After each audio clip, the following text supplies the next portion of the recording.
time can move so slowly, and in the distance I hear voices. Are they real or are they in my head? I'm lovesick. You got me lovesick, and I'm lovesick. You got me lovesick, and now I feel alive, feel alive, feel alive, feel alive, and now I feel alive.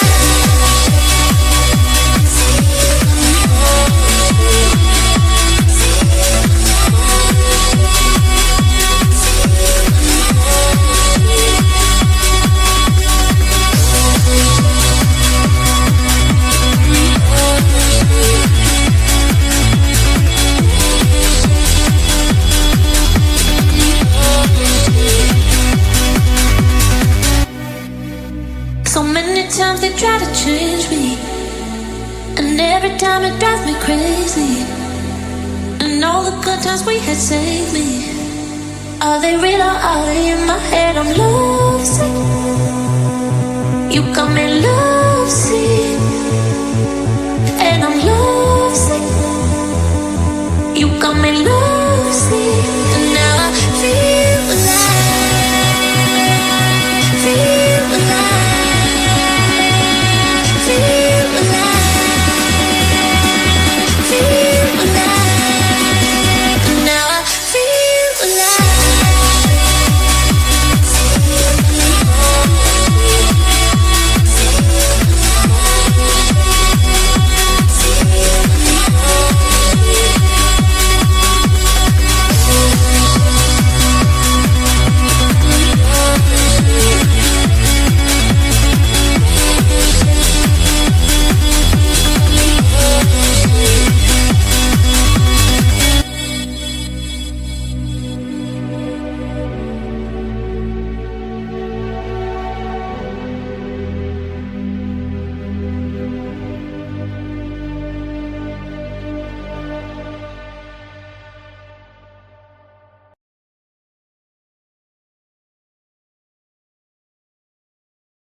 Copy.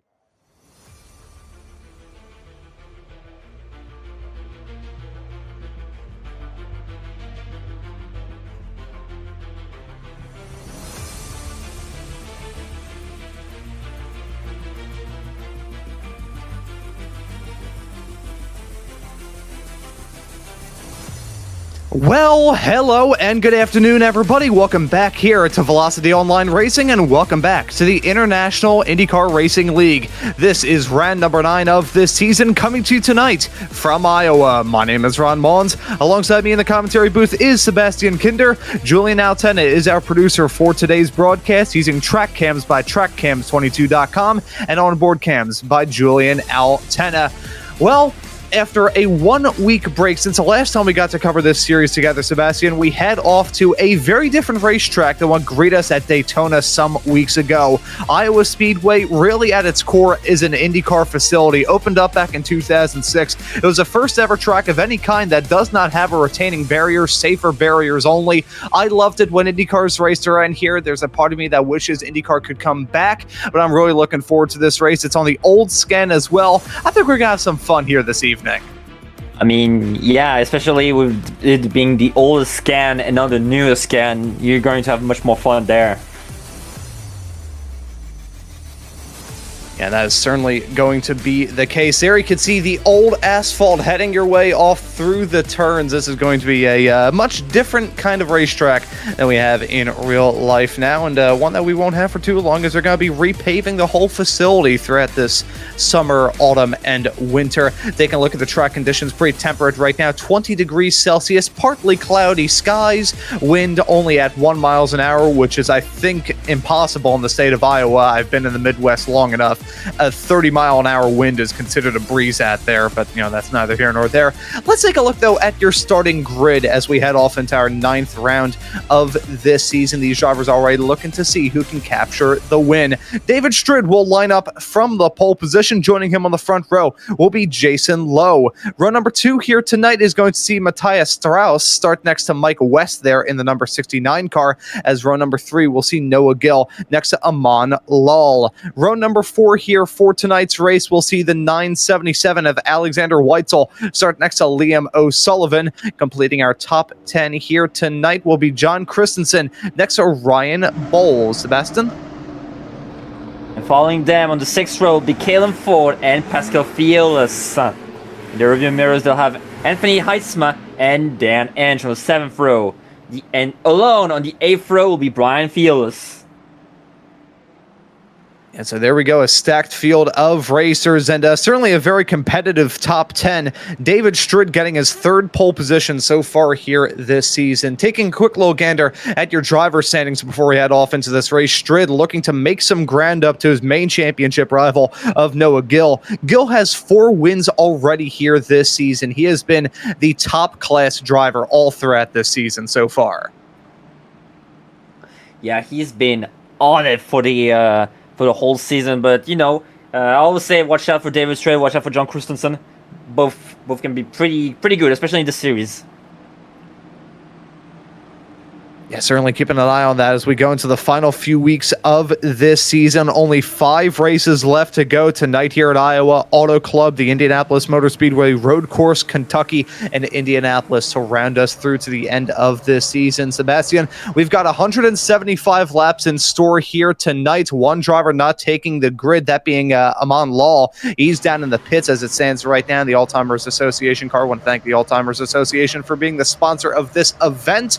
But this is going to be a feisty one. 175 laps around this track. This is going to be a fist fight in the night. Anthony Heisma also electing to not start from the pit road, so that will be very interesting to see. Yeah, gotta be very odd to see some drivers take to the back of the pack, but we saw some good comeback drives at Daytona last time out. Waiting to see what we have in store here tonight. Pace car down pit lane. The green flag flies and the drivers are on their way, and we're racing here in the moonlight in Iowa. Good start there from your front runners trying to lead it off into turn number 1. Get off to the best start that you possibly can, but already seeing a side-by-side squabble heading into turn number 3 and 4. And that was Jason Lowe taking advantage on David Strid. So already two well-established name in the International IndyCar League, duking it out with Matthias Strauss as a spectator right now. And so Strauss maybe going to try and get involved in this fight here soon, looking down the inside of Strid as he heads his way off through turn number 3 and 4 here on this second lap. That's Lowe leading, and a caution flag out already. That's Anthony Heisma. Which is very ironic because he elected to start in the pits.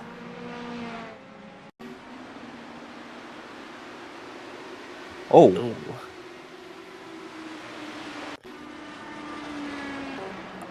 Yeah, I was wondering whether he actually touched the apron here. Finally joined the race. And as he heads his way through turn number 3 and 4, going to lose control right in front of the lead pack as well. That was sketchy. Yeah, cold tires will get you. It's been a while since I've seen Iowa at night, and I don't particularly like the way he hit the tire barrier, the outside wall, I mean. I hope he doesn't have wheel damage on that. I think he may have gone away with the one. Hopefully he got away with one there as we see some drivers coming down pit lane just for a small little splash and dash. Of course, very limited fuel cells here in this series, 55% if I remember correctly. So with that being said, these drivers are going to have to worry about pit stops all throughout. May as well get ahead of the curb. You know, Sébastien, we saw last time out at Daytona the drivers running some very interesting strategy decisions. Are we going to be seeing those same strategy games get played here tonight? Yeah, kind of, because with those 55% fuel cells, all of these races are turned into a fuel-saving race. So, yeah, get ready to see some people maybe flowing it out, maybe some people that will play the longer game. It'll be interesting to see.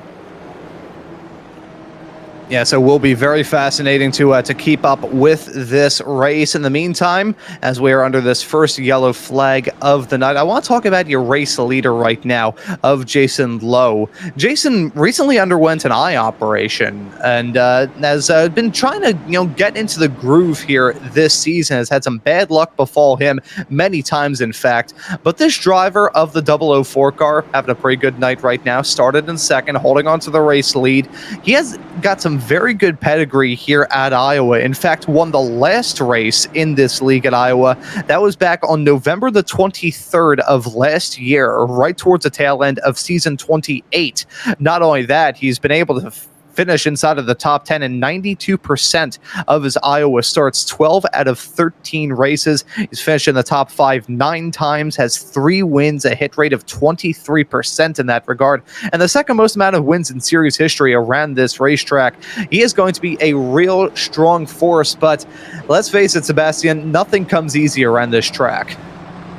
Oh no, because you're having the mix of a cookie cutter 1.5 miler and a short track, so you're going to have to use both different skill sets to try and navigate around here, especially with how bumpy it is, especially at the bottom lane. It's kind of bumpy.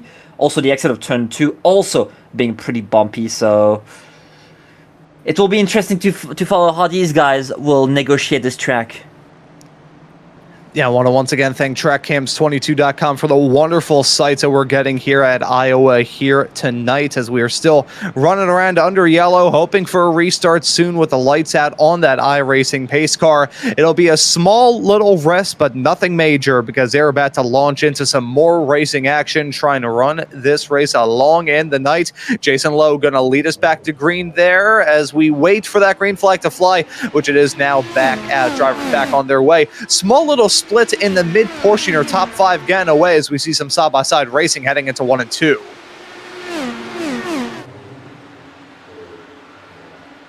Liam O'Sullivan. It's kind of weird seeing him not in Altena Autosport paint scheme right now.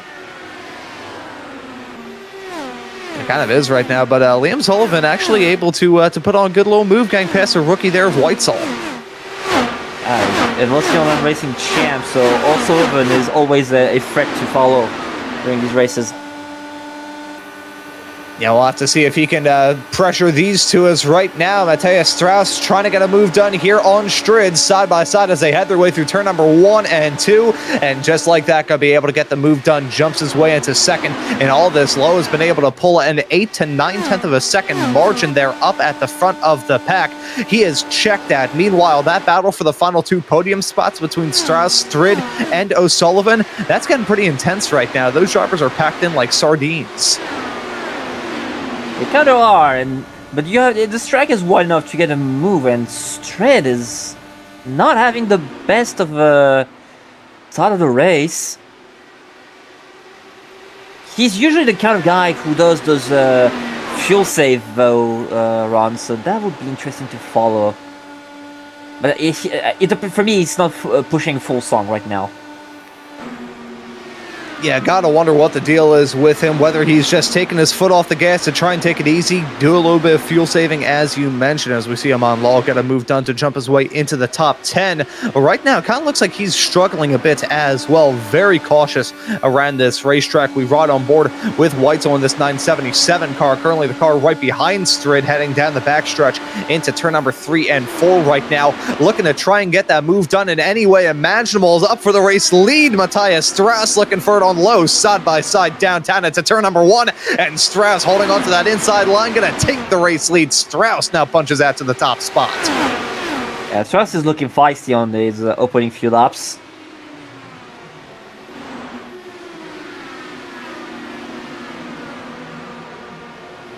Yeah, that he certainly is, as we keep our eye on this battle right here. This is towards the mid-pack of this race. This is Fiolis and Ford. We saw Ford get a move put on him by Lull not too long ago. Now Ford once again dropping down there to 12th. We're starting to see this field kind of settle out. These drivers are finally realizing exactly what their car can do and exactly what their car can't do. I think they were lapping... Was that Pascal Fiolis? That was troublesome with O'Sullivan. Fearless with a Forsyth paint scheme, I think it is. Yeah, I was looking at that color scheme. I was thinking that's either the Carlin car or an old Forsyth. I think that is an old Forsyth tribute livery with Justin on the side of the car. I don't think you could run the. I mean, you can run the Player's Tobacco car, but some people may not be a fan of that. But either way, right now, just trying to get out of harm's way around this very busy racetrack. This is one where you compare it to Las Vegas and Daytona, the last 2 rounds of the championship. This is a much busier race. It is and it isn't, because in Daytona and Vegas they're kind of like pack racing. So like you also need to watch out not while being in the pack and stuff like that. But here it's also pretty busy because you have those corners arriving so quickly, and you have like to be ahead of your tools. Well, meanwhile at Daytona and Vegas, you don't really touch your tools much during the race. So both kind of tracks having different characteristics and things to look out for. Yeah, so gotta be a very interesting ride here in this race as we keep an eye on the pack and all these battles going on right now. Running on board with Bowles currently here, just running in 7th. Saw West battle not too long ago. West now running in 9th as it stands currently here in the number 69 car. Doing a raise, we saw the little Forsyth car there with Justin on the side. That's a tribute to Justin Petshower, part of the IndyCar community here on iRacing, who unfortunately passed away just this past week. He was always running the Forsyth tribute liveries out there, so a fitting tribute there, and certainly sending our well wishes to his family here at this very difficult time. Looking at a fight right now, this is Weitzel and West side by side and squabbling here for 5th. Weitzel trying to hold off, but West looking for it down the inside, punching out to the advantage and getting that spot. But Weitzel once again on the cutback, trying to make something work down the back straightaway. Trying to go for it, but unable to do so. West now going to hold on to that P5 spot, but keep an eye on Bowles. This is a very frantic fight, as speaking of, Bowles now getting into it side by side with those two as they head their way through turn number 1 and 2. And Weitzel got caught out by Christensen, and I think it's Noah Gale right behind. And we see the different lines they're running, the different advantages when you run all the way to the bottom, or you trying to get to prioritize exit speed out of the even number corners.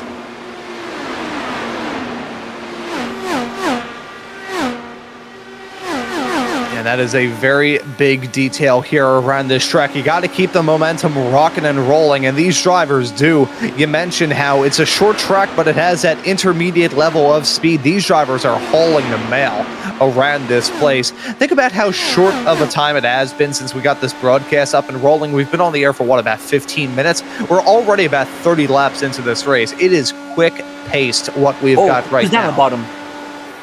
I saw a car stopped on the bottom of the racetrack. Is that maybe Heitzma?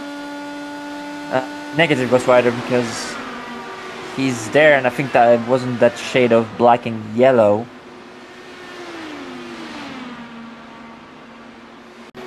Maybe Pascal Fearless, maybe. It was. Coming out of the pits, you always got to be a little bit worrisome with cars slow there on the apron. It is so easy to lose it as you head your way out of the turns, because whenever the track falls away from you, that rear end grip is going to fall even quicker. Oh yeah.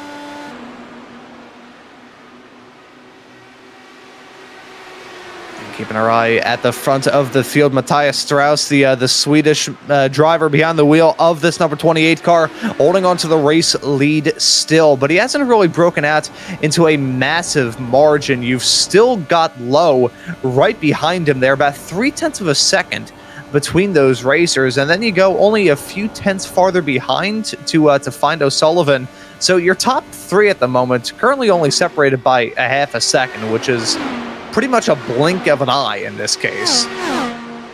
O'Sullivan is looking feisty behind Jason Lowe, so expect a pass coming to the next few corners.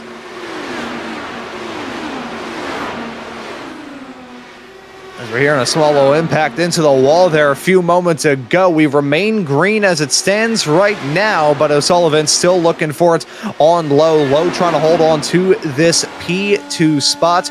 We'll see if he can make it work as O'Sullivan trying to make the move work, heading into turn number 1, fights for it down the inside, sweeping around with the banking, and he is going to take that spot. O'Sullivan now punching his way up into second. Gotta wonder whether he can take some little nibbles out of that gap between himself and Strauss. It's about 0.4 of a second between those racers right now as driver coming down pit lane. That's Weston Bowles. Whoop. Bowles nearly dumping into the attenuator there.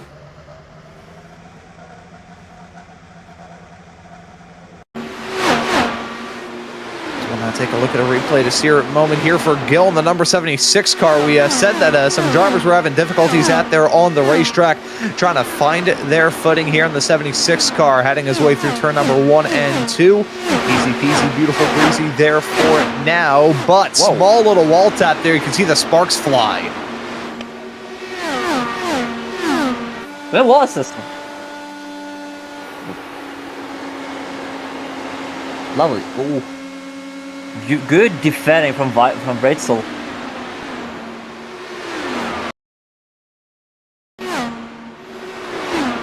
Going around Speedy Gonzalez there for a few moments, trying to figure out where he made this extra bit of wall contact, because there was the first parts, and then things just got worse from there. But we'll touch on that here in a few moments' time. As jumping back to the action, we have had our first series of pit stops. Strauss has come into the pits, low into the pits as well. Another gaggle of cars here up at the front, and so the strategy games begin with those drivers who came down pit lane during the first yellow able to stay out just that wee bit more.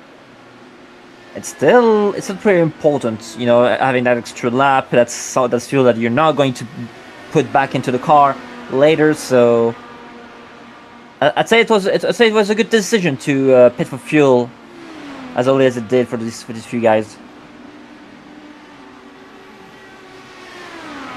Yeah, so already seeing those strategy games begin to get played as we have a little side-by-side battle heading our way out of the pits between Lull and Fiolis. I believe that was as very slow out of the pit stall and spinning there on the apron. That could maybe bring out a yellow if that driver ends up on the racetrack. That's the 76 of Gill around. Been able to get back up and rolling, rejoins the track without any further incident. But that could have ended in disaster, and it does end in a yellow.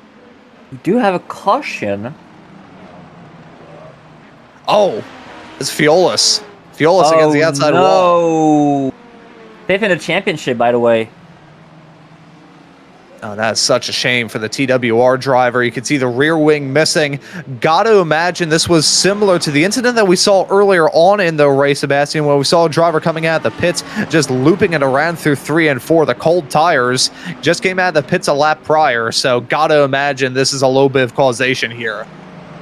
The good thing is, the good thing is they have fast repairs. So, wow. Gale already had a first warning coming out of the pits, and nice little 360. Oh, he had contact with David Stripp, I think it was. Yeah, I think that may have been him. Oh my goodness me, keeping our eye. Yeah, that was Strid, and there's the contact. Sends him around. I was thinking it was just a matter of that car looping it around through the same section of the racetrack we saw catch drivers out earlier, but it was contact, and a high-speed contact at that. Strid, he should be counting his lucky stars, because that really should have ended in an airborne collision for him.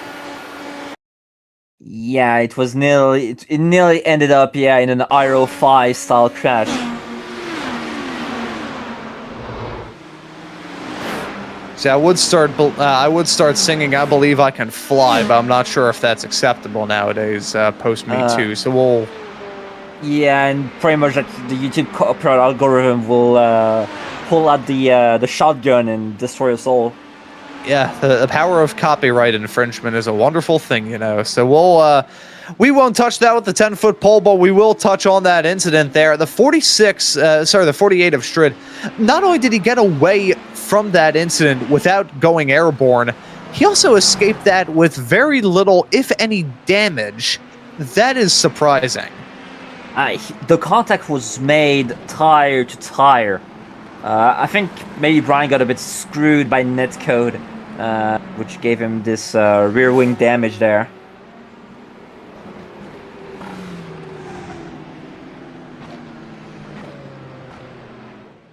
Yeah, so that is a real shame for Fiolas, as he's going to be sent way to the back of the pack right now in lucky spot P13 as we get along throughout this race. 44 laps in, already have really our first round of pit stops taken care of. Here's how it stands right now. Your race leader at the moment is O'Sullivan in the number 63 car. He's been running quick throughout this race, able to get some moves done, but at first it seemed like it was really just going to be the Jason Lowe show, but it's been some other drivers really, showing their own speed. O'Sullivan was able to take the race lead as a result of this pit cycle. Matthias Strauss was the dominant man throughout most of this race, and I still think he's going to be quick. We've got some very strong contenders in our top two, and keep an eye on your third place runner as well. There's Strauss, 22 laps led so far here of the 45 laps that we have run. Team Watson Racing certainly has been quick, but I want to focus on our P3 runner right now, Amon Law. We saw him start this race in the pits, right now running in third. Yeah, the first lap caution really helped him, and Amon is no slouch, so it's no surprise to see him ended up in third. We saw John Christensen in fourth, so like a bunch of VOR green flag.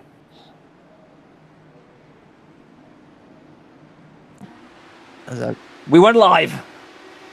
As we are back to green flag racing there, don't worry, stuff happens as we keep an eye on this pack. Already seeing some drivers squabble up for some positions. I believe Fiolas may be sinking down the running order even more, trying to get that car back up into working condition. Currently one lap down at there on the racing surface. As O'Sullivan is still your race leader, we brought on board here with Bose. Bose found himself involved in some very high up battles, but now in an interesting spot. It's the 25 and the 48 that are currently going to be battling here very soon. Similar color schemes on both of these race cars, so maybe a little bit tricky to tell them apart. As we've got a little battle right now here for the race lead. Strauss looking for it on Sullivan. O'Sullivan drifting up the track a little bit, heading his way out of turn number 4, and now going to take that race lead. Matthias Strauss back up to the front. Good move from Matthias Strauss. Jason Lowe must be in the pits. Well, something must have happened to him because he dropped down the order and he's now in 14th. I was wondering what the deal was for the driver of that 004 car.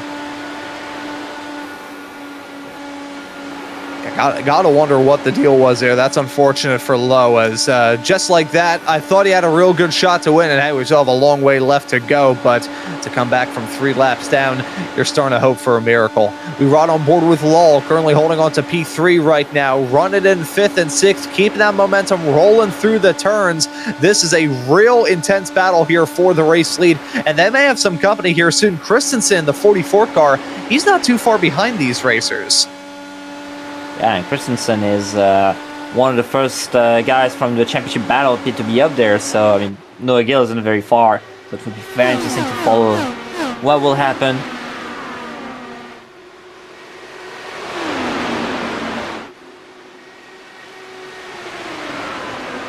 Certainly keeping our eyes on these fights as they go on throughout the pack. We ride on board right now here with Law, looking from the nose, trying to get nose in down the inside on O'Sullivan, side by side as they head their way through turn at number 1. Who's going to win out in this drag race? Heading their way down the back straightaway. O'Sullivan keeping that momentum rocking and rolling, and he's going to hold on to the race lead for now, but Law is definitely hungry. Yeah, we saw the impact of dirty air. Law being in Strauss, dirty air was O'Sullivan. No one on the outside to cut him across, so that's why he managed to keep that second place.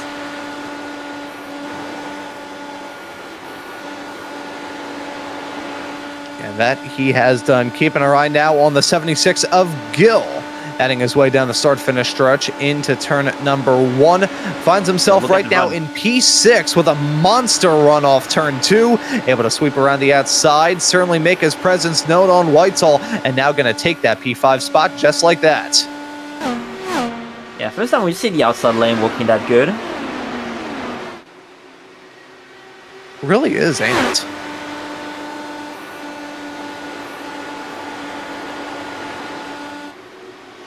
Yes, that outside finally rocking and rolling here with these nighttime conditions, bit on the cooler end, so it's a bit tricky to try and get these tires fully up to temperature and then finally start to get the racetrack rubbered in. But even when this scan was done back in 2011, this surface was already about 5 years old at the time. The track was made back in 2006, so wasn't exactly, brand new asphalt, wasn't ancient either. It was just in that nice little window where the drivers would be able to have enough grip behind them whereby they could really go for some spots. So we'll keep an eye as that outside line continues to improve. It's not only working good on offense, drivers trying to get some moves done, it's working good on the defense as well.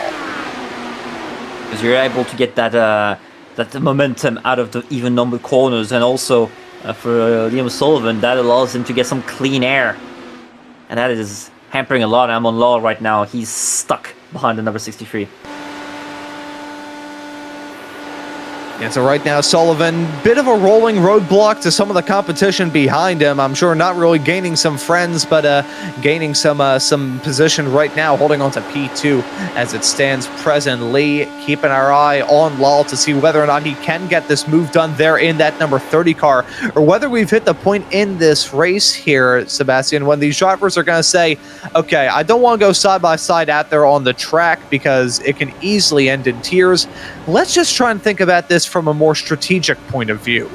I mean, you have this. I think that's probably the mindset that Strauss, Sullivan, and Law are, and even Christensen are having right now. They're well placed. I mean, especially that top three. Maybe Christensen is a bit too far, but the top three is well placed. But I don't think Law wants to stay behind the safe fuel because he's looking feisty behind the number 63. Yeah, definitely hunting for it, riding on board with this number 30 car, looking for any single spot on the racetrack to try and get a move done. He's thought about it and went for it through turn number 1 and 2, but it's that outside line that is holding dominance for Sullivan. The main thing that I want to point out there about that number 63 car too, it is the versatility that that driver and the car has. He is able to position that car basically anywhere he wants, and he's able to make it work. Yes, he does. There's also... I wonder how the hybrid comes into play here. Because I don't think they're fully lifting off into the corners there, Ron. So maybe also using that button to regen could be also a very interesting way to slow the car down. Funnily enough, the next round of the championship sees us head off to Auto Club Speedway in Fontana, California. Of course, a pretty good history with IndyCar outside of the tragic event surrounding Greg Moore in 1999. But running that combination in these newer IndyCars was something that I got the opportunity to do a couple of weeks ago, hopping back in the sim for the first time in quite a few months. And that was pretty much what I did around that. I would hit the hybrid regen button, try and regenerate a little bit of power heading off into the turns, just slow myself down enough. It works good with power management, trying to manage the hybrid. I also think it works out a little bit better than hitting the brakes because, if these drivers are really trying to save gas, the brake pedal is going to be their absolute worst enemy. True, and... yeah, and also the regen works well in dirty air as Christensen gets attacked by Gale. And the outside lane prevents again because you're getting that momentum. Yeah, so Christensen able to get the momentum, but not much more than that as we saw a driver come down pit lane there on the bottom of the racetrack, and Christensen finally able to jump out in front, jumps into P4. Gill now going to feel some pressure with Weitzel there as well. That 76 car has been a bit of a flow state here in this race as Strauss now breaking away and coming down pit lane to the first of our true top contenders, our top three, now in and away. Gotta wonder whether O'Sullivan and Lal will follow in suit. Going to have like those extra 1 or 2 laps because they've probably been saving a bit, especially O'Sullivan.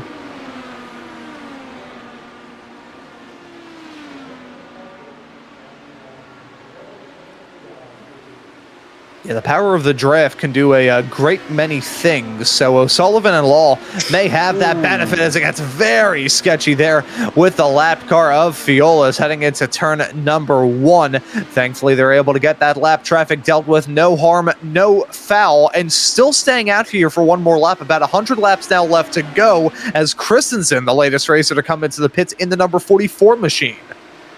Yeah, Christensen has been also in clean air, so it's not surprising as O'Sullivan. Oh, that's surprising though. Law is going further than O'Sullivan.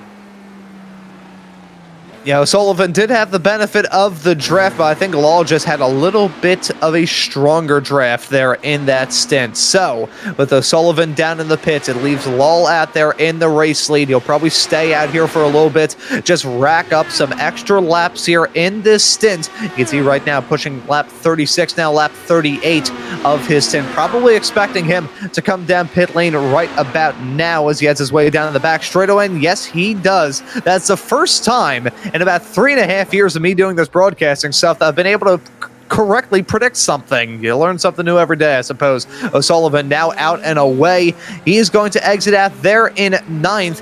Where is Strauss is the real question. Wow, it's pretty far. There he is. That worked out great for the 63. That's the thing with those reduced fuel cells, is that you don't have as much tire wear going to these tires. So that means like an undercut isn't as powerful as it could be. And that's a very good point that you bring up there, especially the fact we're running in the night. So this track is cold, not exactly the cheese grater that it became in real life. This is working out really good in these drivers' favor, but Law going to lose out on both spots, gets his metaphorical doors blown off by O'Sullivan and Strauss. He's going to exit out right in their slipstream, right in their coattails, but a small little gap to try and pull out as he wants to draw closer to them. So it really looks like at this moment it's going to be O'Sullivan and Strauss, the main contenders, battling for the win here tonight. It's not too surprising, although sadly for David Strait and Jason Lowe, who had the front row earlier, they've been having some trouble in the long runs as we see Strauss again. He's not asking any questions right now. He's just full song. No field management.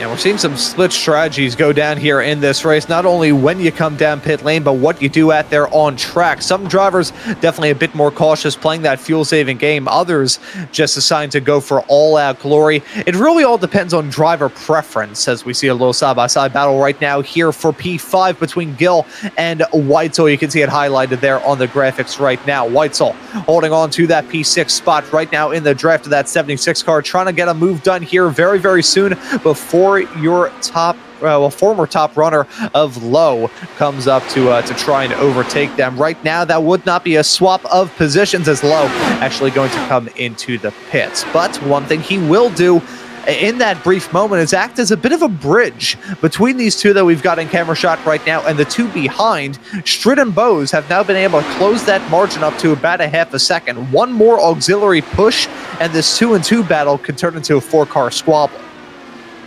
Yeah, as when you're in the hunting position, you like that there's a loud car in there that gives you a little tow, and they're pitting at the right moment for you to get back onto the two that were in front of you.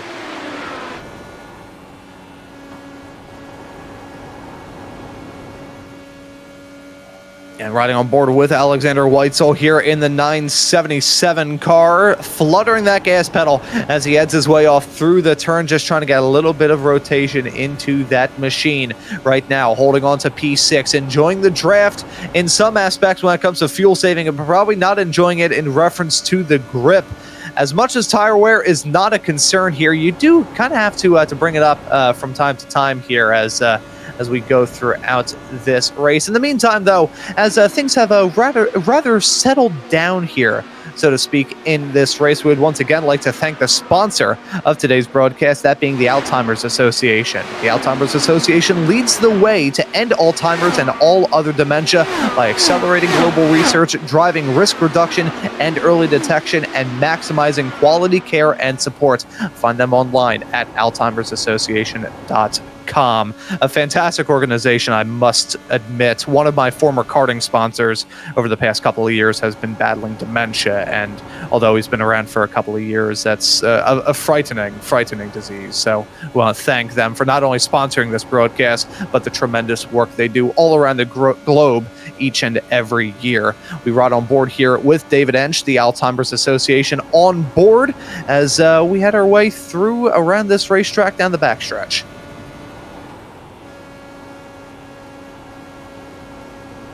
Yeah, Dan Ench also enjoying a bit of a commentating a spot here also in the Velocity Online Racing broadcast channel, as he's been my partner for the last 2 weeks for the iRacing the Next Series broadcast.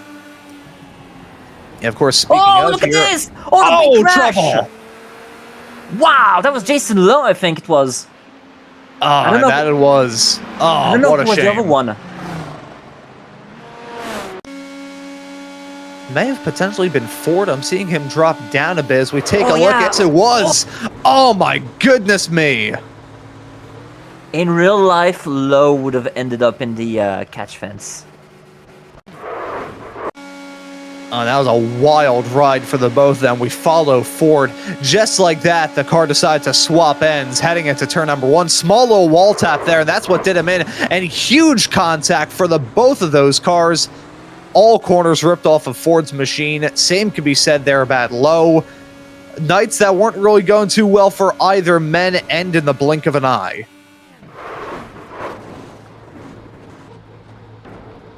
Oof. Good thing is, in real life, yeah, you don't have a piece of the car entering the aero screen.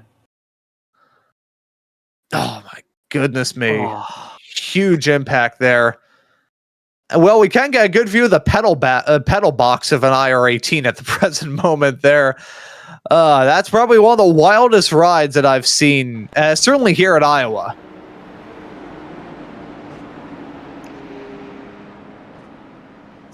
Quite a lot of people are pitting, but Strid electing to stay out here, Ron. Yeah, so Strid staying out. We saw him running strong in the earlier stages of the race, but things have kind of gotten a little bit harder for him as he is now running on the apron, so expect to see him maybe come down pit lane this time around. Yes, he will. So Strid will temporarily grab the race lead here, but nothing that will stay before we get this race restarted. One little amendum that I do want to give. Once again, our thanks to the Alzheimer's Association for sponsoring this broadcast. Head to alz.org. For more information. I believe I gave the wrong hyperlink in my ad read earlier. I do apologize for that. Strid down in pit lane. O'Sullivan back up into the top spot. And this is a good reset for Law. You know, he lost a lot of time in that pit cycle here, but now just like that, his time loss has been wiped away. In my head, I'm trying to do the calculations for how many pits there are needed now. And I think whether you save or you're going on it, I think it's the same number, if I'm not mistaken.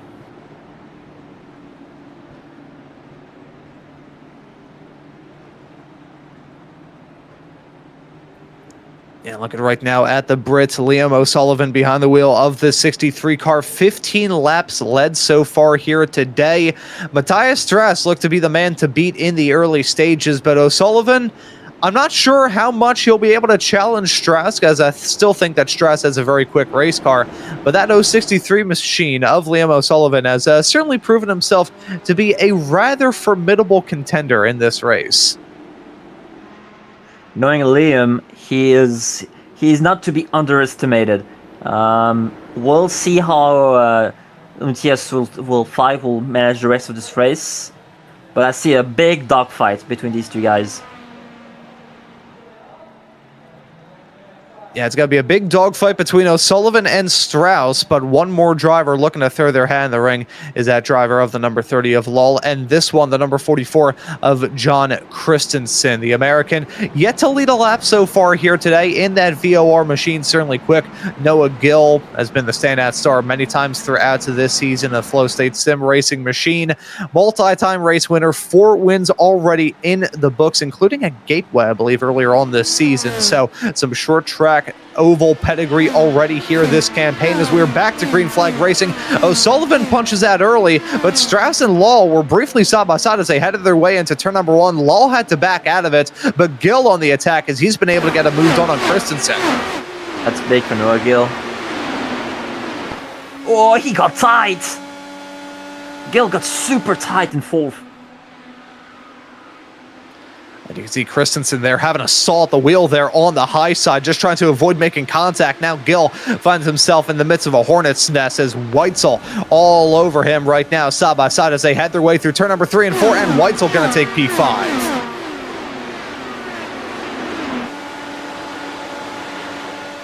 Yeah, the freight train effect, and it's bigger on short tracks because you try to do another taking move, and now there's 2 guys that are taking moves.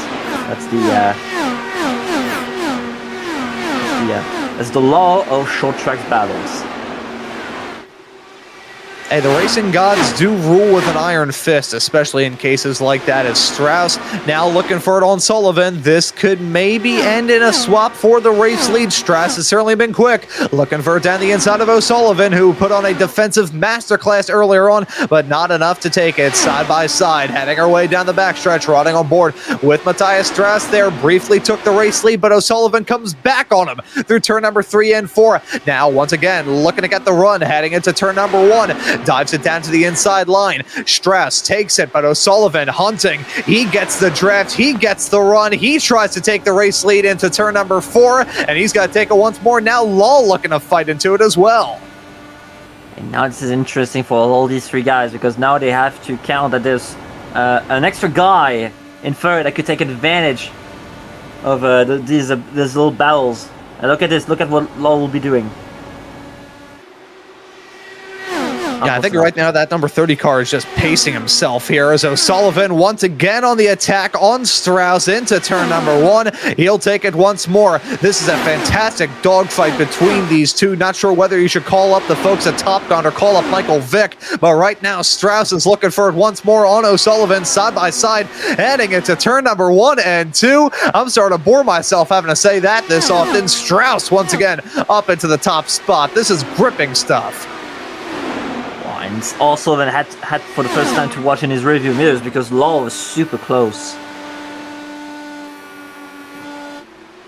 Yeah, he is really making his presence known right there in that number 30 car. And speaking of, he's going side by side with Strauss, heading through turn number 2 onto the back straightaway and through 3 right now. Strauss looking for the comeback there. That was a brilliant move. That car was rotating so strongly, I thought he was about to spin out. But no, he goes for it there. He's got to take P2 once more as it nearly ends in tears heading out of it.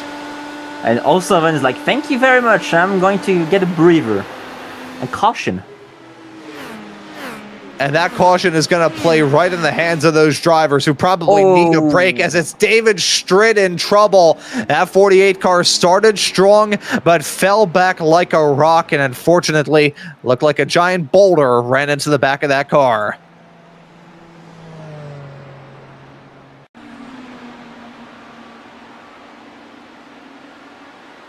And taking a look. Oh dear. That's unfortunate. I believe it was Heitzma, the other car that made contact with him. We ride on board with Heitzma heading off through the turn. Yeah, that's the problem with going side by side through the turns here. On exit, especially at a 2, there's that one point of evil where the 2 lines always merge with one another, and that's when the contact's always going to go down. Unfortunately, just a simple little case of the turn 2 conundrum. Yeah, that's just how it usually is.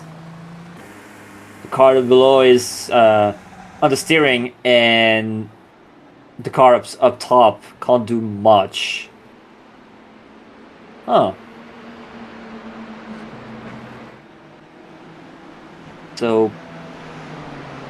So interesting. So like earlier, we had a bunch of people pitting, and we have probably Mark West, who is going to pit a lot later.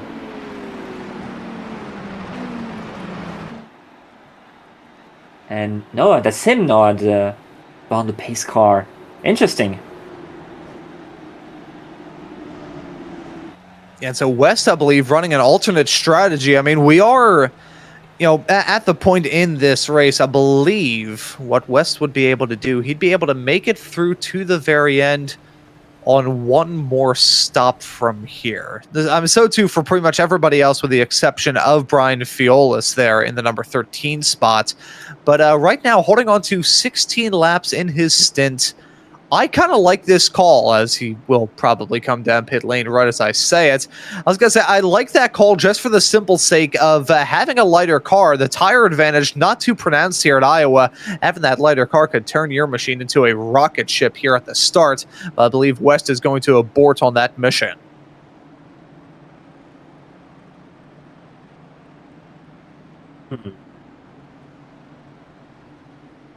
Yeah, I don't get why pitting and giving a track position there. I mean, I don't know if there's a point for leading a lap in this championship. I don't think there is. Yeah, well, I'll look to hit the books to figure out whether or not there is an extra bonus point, which, hey, at the end of a very competitive season like this, could make a world of difference come time for that season finale here in a few weeks' time here in this championship when the series rocks up to Indianapolis. And of course, you'll be able to catch the action here on the Velocity Online Racing YouTube channel. If you're enjoying today's broadcast, how about you hit that subscribe button and the notification bell, hit the like on this stream as well if you feel so inclined, to take a look at some of the highlights that we have of some of our other fantastic leagues and fantastic broadcasts here on VOR. About to get a restart here with Liam O'Sullivan as your race leader, Aman Lal running in second, and Matthias Strauss completing your top three. As we see that pace car cut down pit lane, we're about to get a restart here on lap 113. Maybe unlucky for some, could be lucky for O'Sullivan, who guns it early and heads his way into turn number one with a comfortable gap. Lal, though, gonna look for it. He was hunting there right towards the end of that last green flag button. You know he's looking for a little more. O'Sullivan punched a hole there. Yeah, that he absolutely did. Already 0.8 of a second clear, and certainly helping out is Strauss attacking the wall. But they're going to be packed in together once more as we're back under caution. Oh, look, there's a car upside down.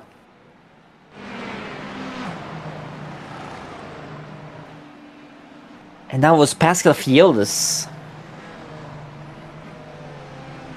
I fear that the other car involved may have potentially been Ford once more. We take a look at this. I think it's turn number one. Running high up on the track. Here comes Callum Ford right behind, trying to go for it into turn number 3 and 4. This has been the section where it ends in tears in the past. Contact came there and vaulting over the back. My goodness me. Sliding along on his roll hoop. Contact made. Similar shades, almost in the opposite direction to the squabble that Colton Herta and Rinus VK had here back in 2020. I don't have that reference, but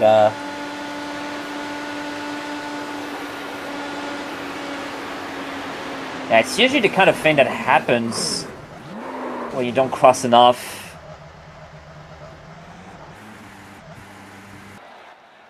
Or getting a bit too tight, hitting the wall, and feel us being a bit too high. Oof. I mean, I don't think Fiolas had enough time there to improvise something. I gotta give my flowers to Julien in the production truck, both with that fantastic camera as he turned around, but also the wonderful production work, keeping our eyes on that incident there as they headed their way out of the corner. That, unfortunately, I believe will be probably the end of the night for Ford. Already had to use that fast repair as a result of the collision earlier on. Not sure if there's any way to come back from there. It's a real tough racetrack, this. It is.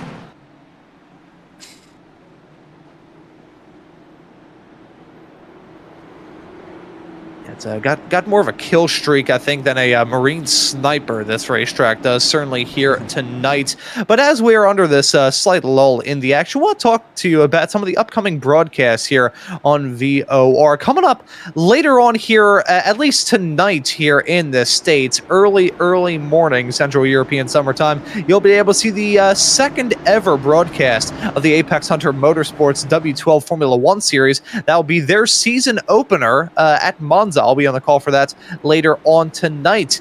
The IndyCar Open Series, the Euro Strength of Field race, will be at the will that be at the Chicago Street Course or at Chicagoland? Sorry, well, that'll be on the Chicago Street Circuit. That'll be real intriguing. That'll be on August the 18th here on the channel. The Indy Euro Series will be back live at Charlotte on August the 19th. The VOR IndyCar Series will return here to the channel at Michigan. That'll be on August the 22nd with the iRacing Indy Next Championship running at Chicago. That's a special broadcast here for the channel, as that'll be going live. That'll be at 3 a.m. Central European Summertime. That'll be about, I believe, 9 East Coast time. So that'll be a real fun late night show. That'll be covering the iRacing Indy Next officials. So never missed out on any of the racing action by hitting that subscribe button and the notification bell. And of course, the next round of this championship will be broadcasted here very, very soon. Keeping our eye on the pack as we approach another restart here. 118 laps on the board thus far, and we are back to green flag racing. Boss, again, O'Sullivan is mastering these restarts because he's leaving 8/10 on Strauss and Lal.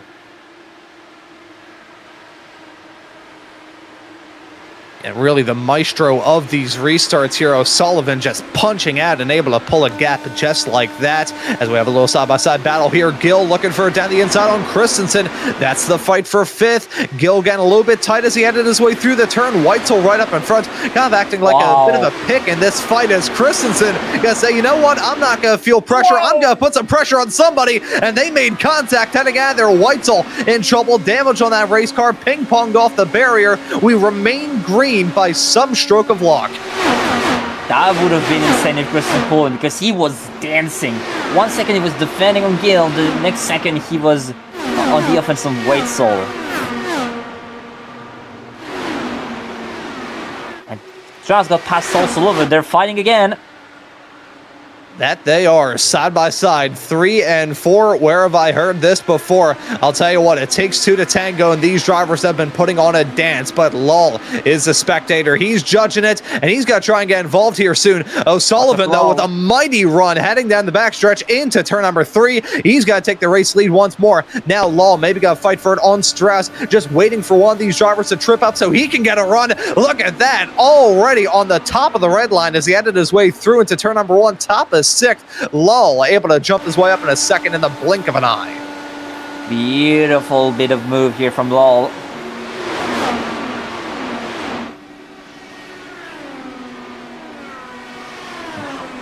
And Heitzma, who was the first caution of the day, he's now back on the lead lap and fighting for 5th place.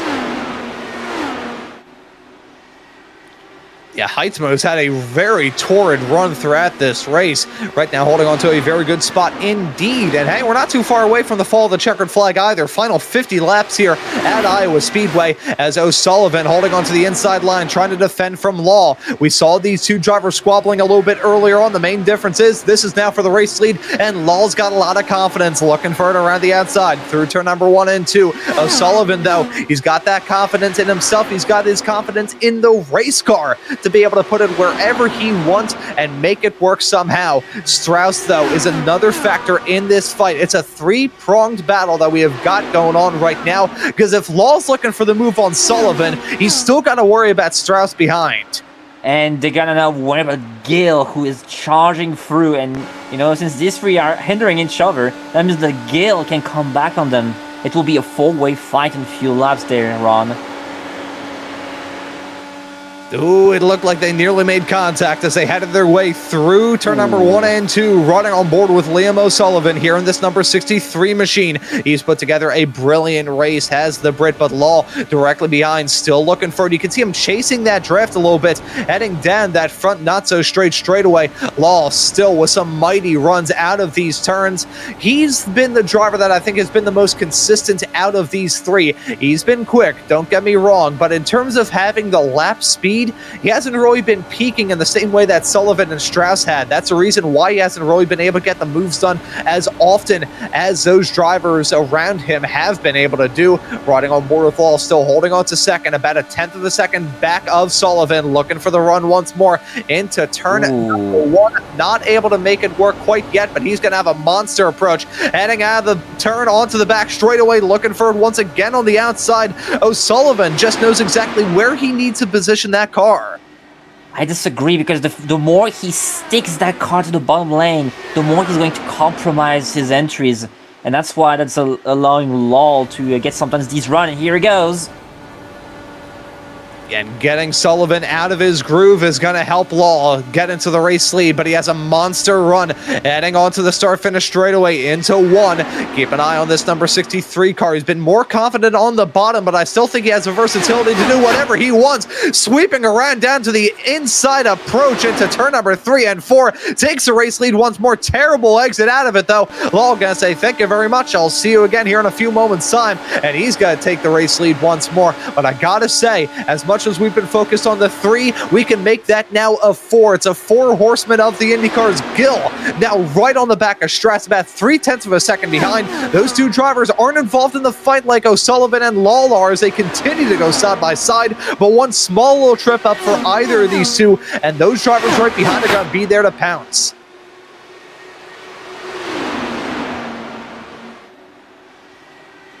And what's interesting is the data these guys are getting, because right now O'Sullivan keeps the lead crossing the start-finish line, and that would be very important coming to the final few laps.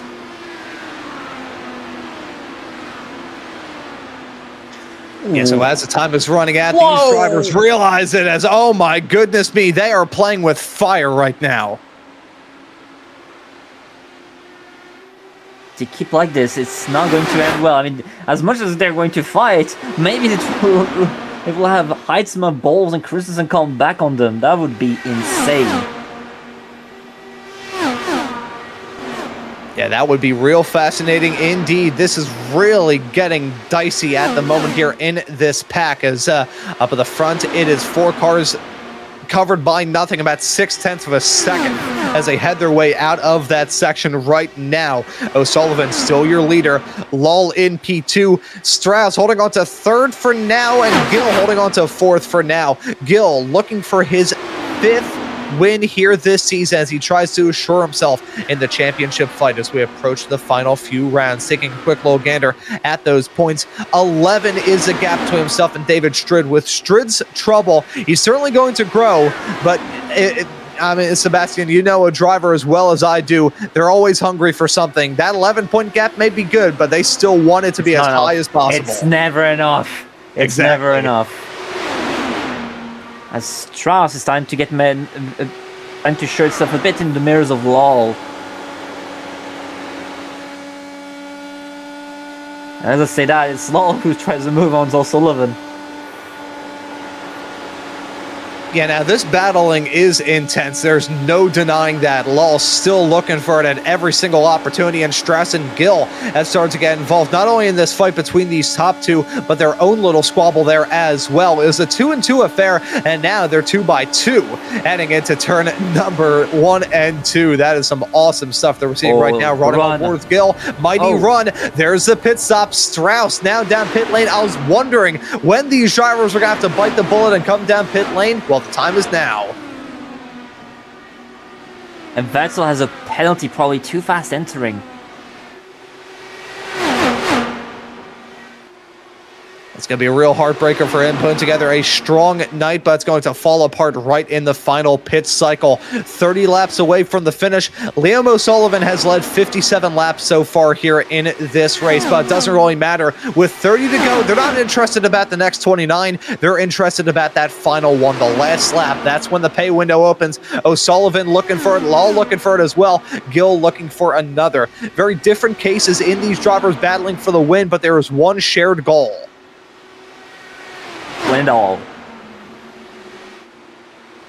And O'Sullivan looks to try and do it with a pit stop. So too will Gill. So a duo of drivers coming down into the pits. That's really the first time throughout the entire night that we have seen a call be unified to come down pit lane. Those top two breaking away at the same time. Lal has been pretty good so far in this race when it comes to fuel stints. Able to extend it just a little bit more. Right now pushing lap 38, now lap 39. Gotta imagine he's got to come down pit lane here in a couple of moments' time. With how hard he was battling, he was certainly picking up the draft, but not sure how much fuel saving you can do when you're going side by side for the race lead every single lap. Law is now down on pit entry. This will give the race lead, at least temporarily, to the number 22 of Heitzma. And after what was looking to be a very unfortunate race for him in the early stages, things have actually cycled out in his favor as of late, as he's going to lead one lap, come down pit lane. That right there, I believe, was Fiolas that was just stopped there on the bottom of the racetrack. That or he got abducted by a UFO. Either way, as we have a yellow. That's and Gill. It's Gill. Oh, Heitzma. Heitzma straight an inch. And probably even... Oh my goodness. I think Strauss O'Sullivan are screwed a lap down. Well, they will get the wave around, but... Well, we'll have to keep an eye. Strid is coming into the pits. Had to be running low on gas. I believe the pit entry is still closed, though, so this may net the number 48 car a penalty. It's been a rough night for this driver after starting from the pole. Things really hasn't worked out in his favor. It's actually no. Strid, Ench, and Heitzma all coming down pit lane at the same time, so the pits have got to be open. Let's hope for them. So with these drivers coming into the pits, we'll see how it works out with O'Sullivan, trying to take the race lead from those drivers that were running out there, as we will load up the replay to show you what the deal was. Wow. And it was spinning down for the number 25 of Ryan Bowles. That was the appetizer before the main dish, which was the accident for Gill. Here he was rather slow. I think he was struggling big time. Yeah, massively cold tires and a massive impact to go with it. It goes two ways. Like, you're already on cold tires, you don't have grip, and you can't run up to speed. So that means the aerodynamic capabilities of your car are not what they are usually up to. So that's why you can lose it pretty easily like that.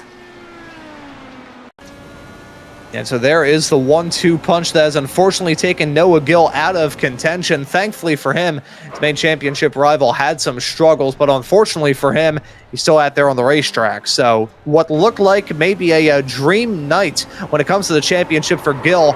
It's not a living nightmare right now, but it's not really that much of a good dream either. So unfortunately for Gill, what could have been a massive swing in his favor is maybe going to be a swing in the other direction. And look at Heitzma, he's like, oh god, it's going to be yellow. Oh god, it's going to be yellow. He's waiting. He sees the light for caution.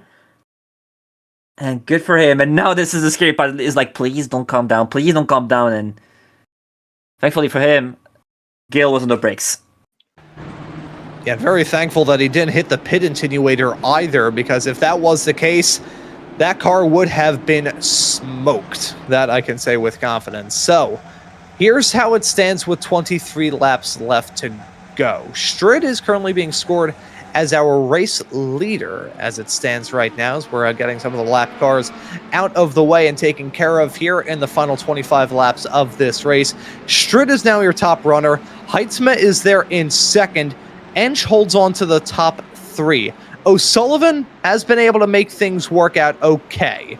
He's now in fourth. I think he'd probably want the race lead, but he's currently in 4th. So, He's not 4th in the line, but he is 4th in this race. Does have a lap car between himself and his competition. That's actually David Ench right behind him. My apologies there, but O'Sullivan, he's doing a heck of a lot better than some of his other drivers who are going to be right behind him. yeah, because O'Sullivan was lucky dog, I think. So that's why he managed to get up there sooner than all of his fellow adversaries. Yeah, so that's how it stands. Completely shuffled up, packing an intense fight here.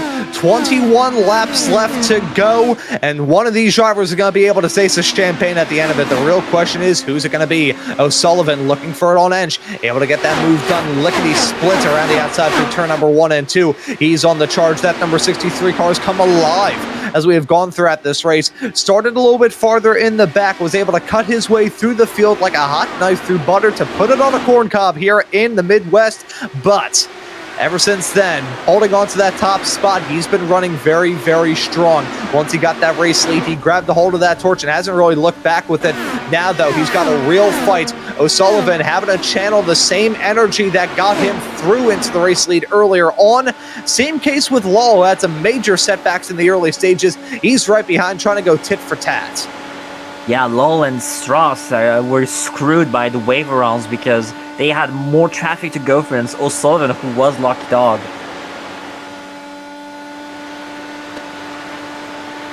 And so now following these two, they're packed in like sardines, about 0.2 of a second the margin as they head their way out of turn number 4. O'Sullivan looking for it on the back of Heitzma. They're still close. Strid not too far up the road either. This could be real interesting. They're all closing in on one another. The gap between O'Sullivan and Heitzma closing down now to less than 0.2 of a second. Heitzma closing up that gap to Strid. How long will it be until we have a full-on 3-car fight for the race win? O'Sullivan looking for it down the inside, drifting up as he heads his way through the track. Thought that was going to work. It did not. Heitzma still keeping that momentum, rocking and rolling. Holds on to P2 for now. Maybe a bit of adjustment needed on O'Sullivan's part. That car got tight into probably reduce the front roll bar or more weight jacker. You got to stay on top of your tools in the final 15 laps of this race. If you don't stay on top of your tools, you're going to feel like a tool as we get towards the end because everybody is going to blow your doors off.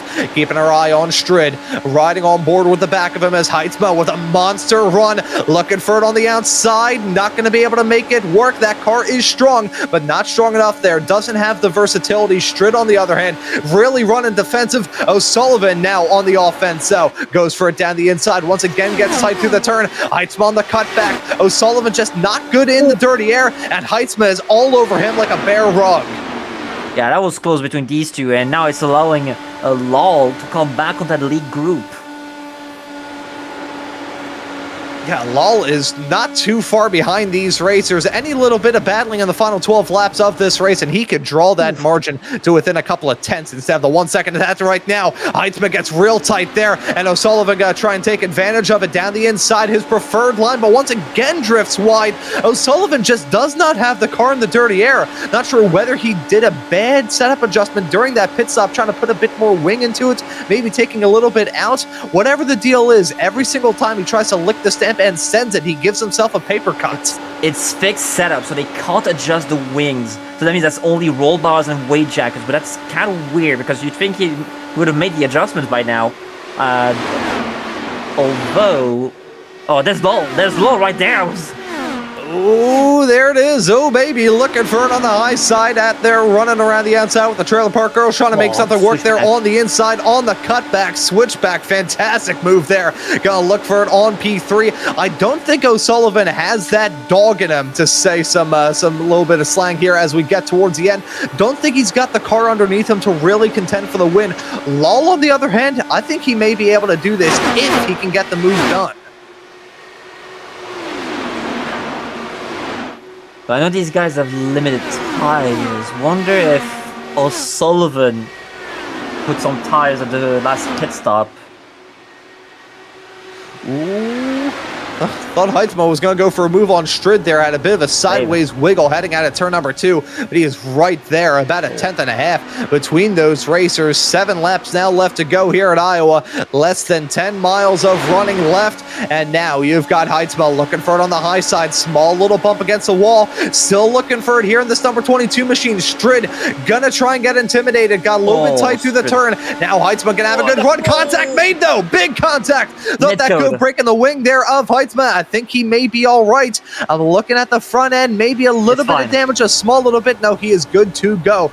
Music to the ears of that number 22. Not so good for the 48, who's still having to worry about it. Now on the inside though, Heitzma swapping sides like he's flipping burgers, going for it, but once again drifting wide, and Strid going to be on the attack. Look at O'Sullivan though, mighty run. Oh, that would be a story knowing that Heitzma is finishing. And Heitzma going to escape away with the race lead as they pile up behind. It's over. That's it. 3 laps left to go, and Anthony Heitzma may have just escaped with a back-to-front victory. Oh my goodness me. Amon Lal ends up walking away with P2. Strauss is currently set to round out your podium in 3rd, but O'Sullivan and Strid, disaster breaking out for them, especially for Strid, who if things finished the way they did, even if he grabbed a podium, he would have been able to make some big inroads in the championship.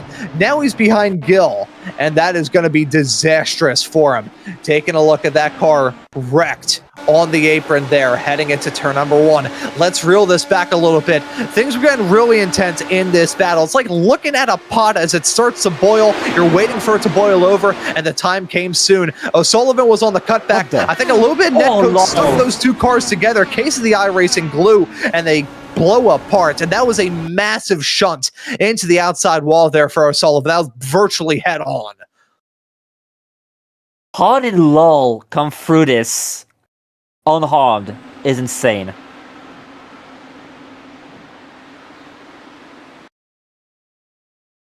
Oh, netcode. Yeah, that's exactly what it was. I was thinking it was netcode and the iRacing glue, and that's exactly what it was. I don't know what kind of matrix moves Lal pulled off there to be able to hold on to it. That is unbelievable. But as a result of that late race yellow, it's too little too late for Lal. It's too little too late for everybody else. But it was just enough for Anthony Heitzma. The only 4 laps he'll lead in this race, it's going to be 5, are the final 5 of the race. What a dramatic finish here in the Corn State. It's going to be Heitzma coming across the stripe under yellow to win it here in Iowa. What a finish.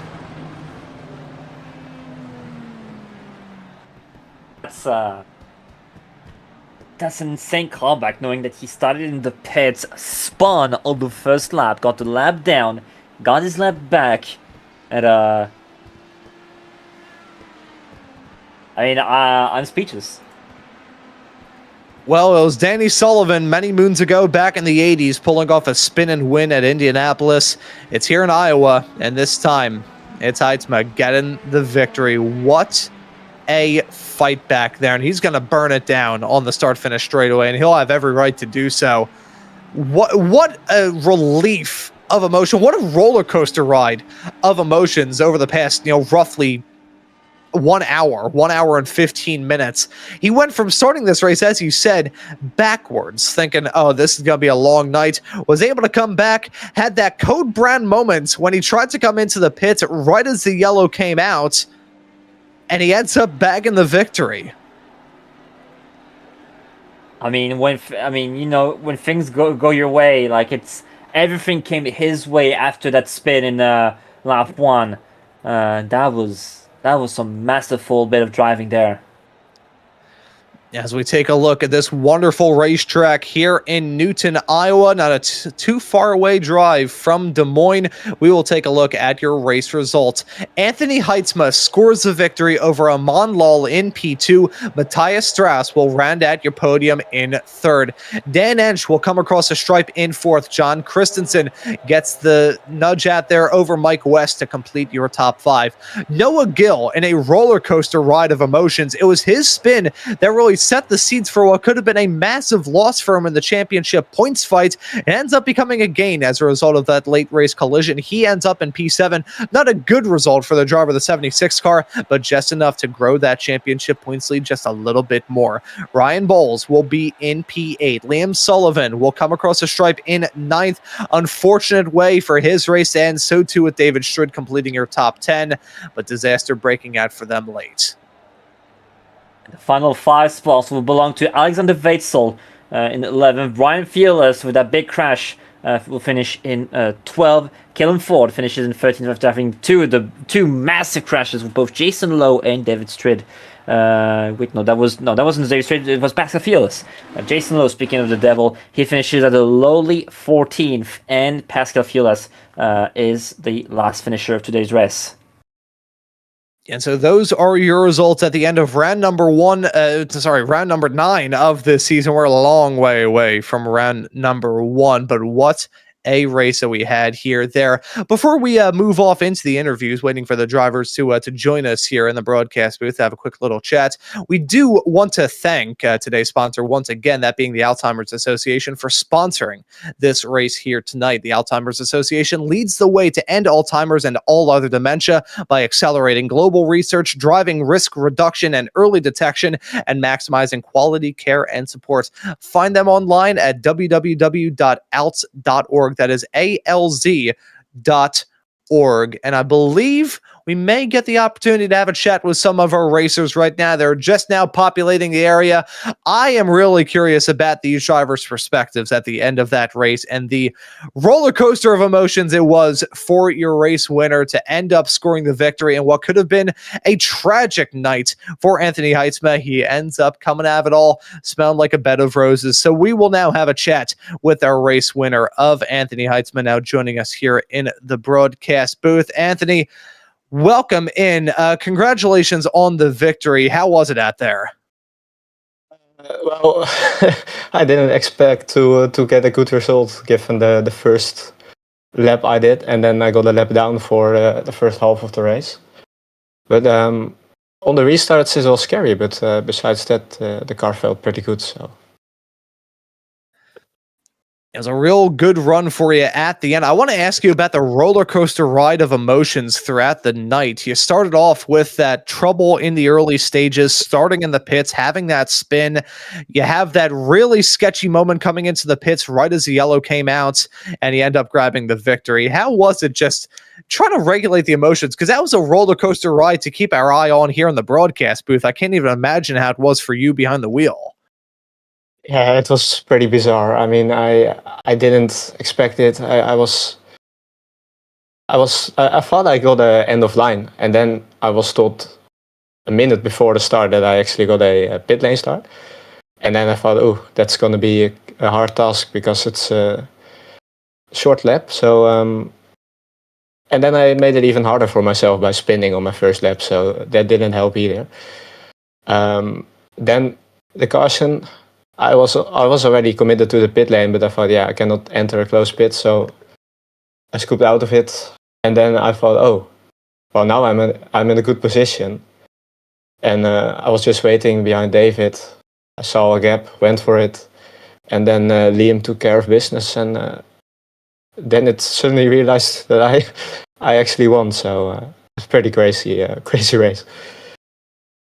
Well, it's your first win here this season, getting it done in dramatic fashion here at Iowa. I do want to ask you about the next race of the season. In 1 week's time, we're going to be heading to Auto Club Speedway in Fontana, California. What are your thoughts heading there?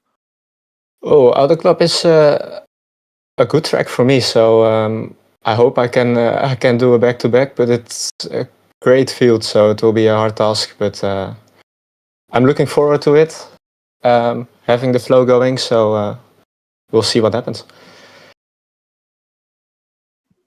And certainly looking forward to seeing what things may go down next week there at Auto Club. And of course, you'll be able to see the action here on VOR. But Anthony, before we let you go and celebrate this race win, we'll let you give any thank yous or shout outs.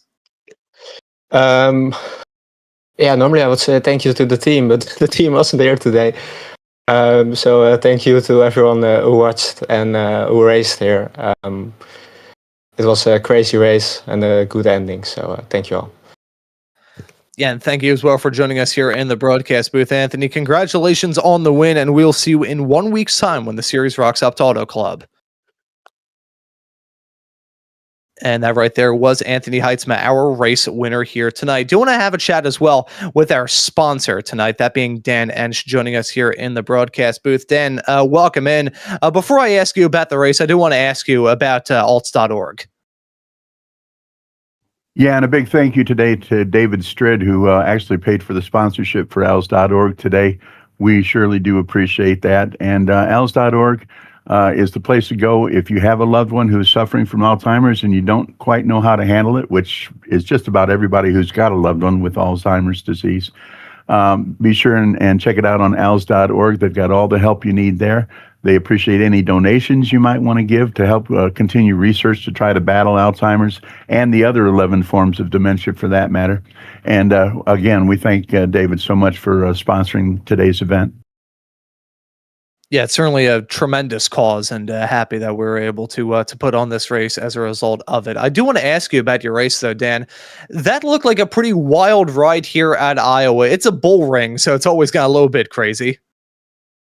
I forget who said it, the first IndyCar announcer to say it, but it's like fighter jets in a gymnasium. I know that's a cliche nowadays, but there's no better way to put it. You are constantly looking over your shoulder both directions. You're constantly looking at that wall that wants to come greet you a little faster than you want it to. And you got to be on your toes every step of the way. There was a couple of times when I just glanced at something else on my screen, a little bit of data or something, and all of a sudden there's a wall coming at me. So there was too many close calls to even have a chance of falling asleep. It's an exciting race. I love it here. For a state as relatively peaceful and quiet that Iowa is, the fact a racetrack as busy and frantic as this one is in the middle of it is always pretty funny to me. But Dan, I do want to ask you about the next race of this season. We're going to be heading to Auto Club in 1 week's time. A track that has sadly gone the way of the Dodo Bird, but from the 90s all the way through until its final IndyCar race in 2015, that hosted some absolutely amazing open wheel racing. So what are your thoughts heading there? Yeah, I agree with you. Some of the best races of all time were at that Speedway, and I'm glad we still have it in iRacing. It's always fun to race there. It's going to be in and out, close pack racing for the most part, and that is a whole different ball game from Iowa, I'll tell you. But it's going to be a lot of fun, and I can't wait to get there. And about your comment about Iowa, I knew a gal from Iowa, and there's nothing quiet or serene about them. Okay. See, I say this as somebody who's lived in the city of Philadelphia my whole life. I've driven through Iowa, and it feels like a very tame place in comparison. As long as I'm not seeing SEPT buses crashing into buildings, it seems like a pretty tame day. But Dan, before we let you go and celebrate this race, before you let you celebrate this run here in this race, we'll let you give any thank yous or shout outs. Well, again, thank you to David for sponsoring the event for als.org today. And thank you for everybody that gave me a little extra room today when I needed it. And congratulations to the winners.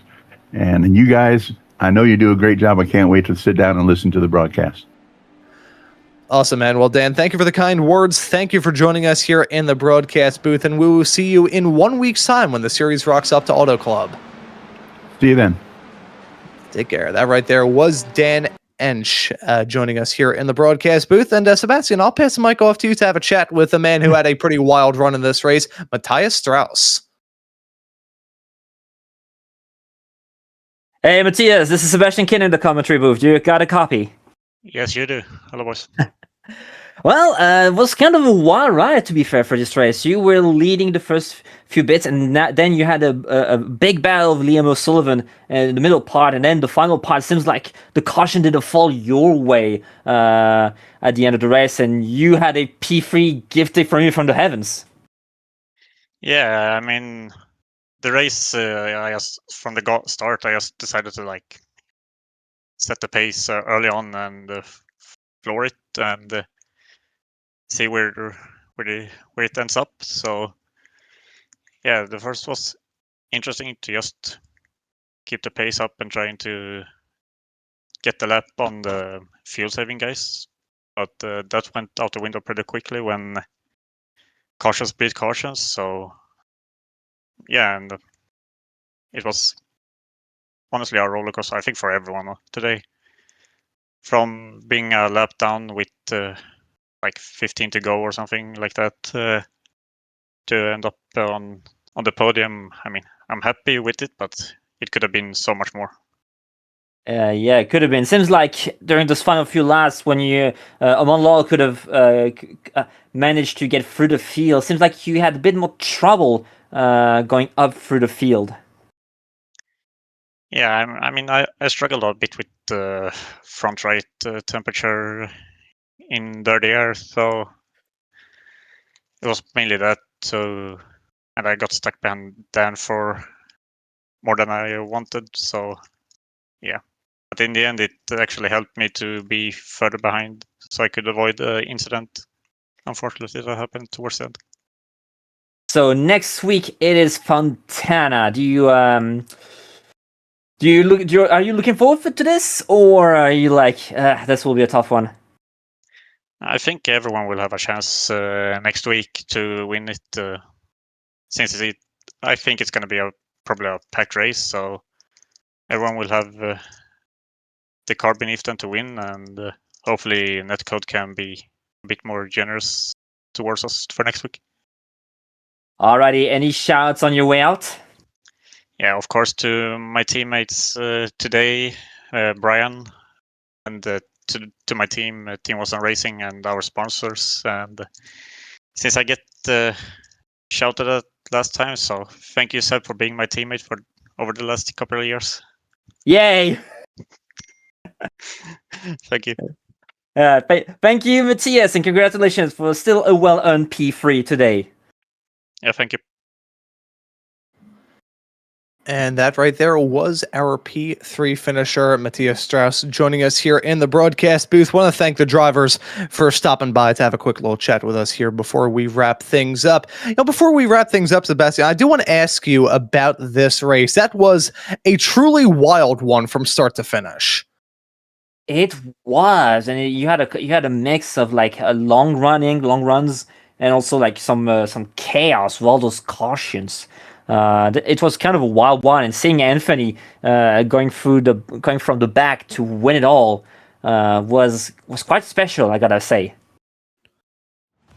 Yeah, and it was a special way for him to get his first win here this season. But folks, the action does not end here from this championship. In 1 week's time, they'll be heading to Auto Club, and you'll be able to catch the action live here on Velocity Online Racing. Speaking of, Velocity Online Racing delivers professional iRacing broadcasts, providing an authentic race day experience.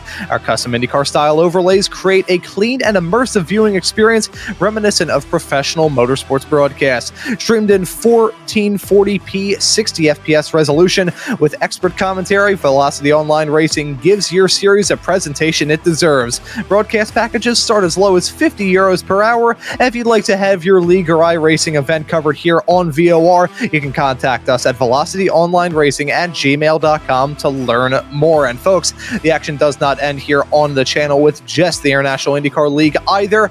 Coming up here later on tonight, it is the first race of a brand new season of the Apex Hunter Motorsports W12 Formula One World Championship. Never miss out on the racing action by hitting that subscribe button and the notification bell. And how about you hit the like on this video if that is how you want to support us. All support is greatly appreciated, and we thank you all for tuning into the action here today. But after this broadcast here for round number 9 of the International IndyCar League, that will just about do it. So for myself, Ron Mullins, Sébastien Kinder joining me in the commentary booth, and Julien Altena working all the cameras and the graphics in the virtual production hauler, I say thank you all so very much for tuning into the action here on Velocity Online Racing today, and we hope to see you all wherever it is in the not too distant future.